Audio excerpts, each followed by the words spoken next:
become country. Sinugdanan ka ng Katoliko igsoon nga mayra na sila. Ingnon ka nato na sila usara na kabaryo. Apan niabot ang panahon nagdagan, nahimo silang lungsod o hangtod karon nahimo na silang siyudad. In the year 1927, the headquarters of the Great Harlot is Vatican Rome City, become a country fulfilling, sumala sa atong mabasa sa Revelation 9 verse up to 10. Babae, kining babae kanang inyong nakita diha mga kaigsunan, dili na siya usa ka literal nga babae. Sa prophecy, usa ka na siya ka iglesia. Usa ka iglesia, nagkabayo siya ni anang mananap nga naay 7 ka mga sungay. Kay ang 7 ka mga sungay nagpasabot kana mga kaigsunan sa 7 ka mga bungtod. Nagpasabot ng 7 ka mga bungtod, 7 ka mga nasod nga sakop sa Europa.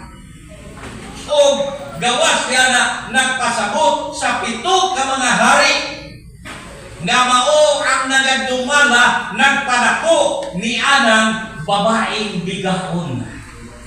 Iglesia nga nagpainom sa tanang kanasuran, abot ipasabot nagpadala o naghatag og mga pagtulungan sa ubang mga kanasuran, nagpainom kanila o nangahubog silang tanan.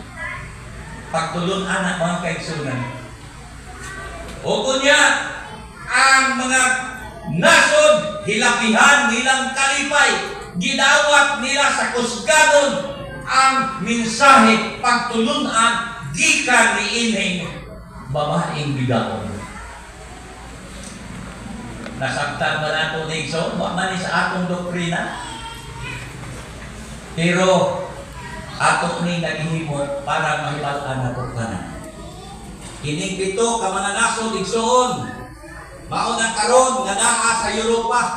Usa ti ana ang Germany, ang Italy, ang basta kay 7 na sila kanasod.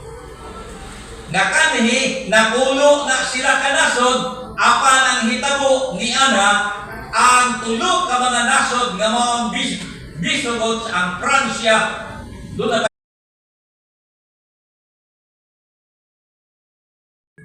ingkungan man, nato ang hospital, gipikas ang iyang kinataw.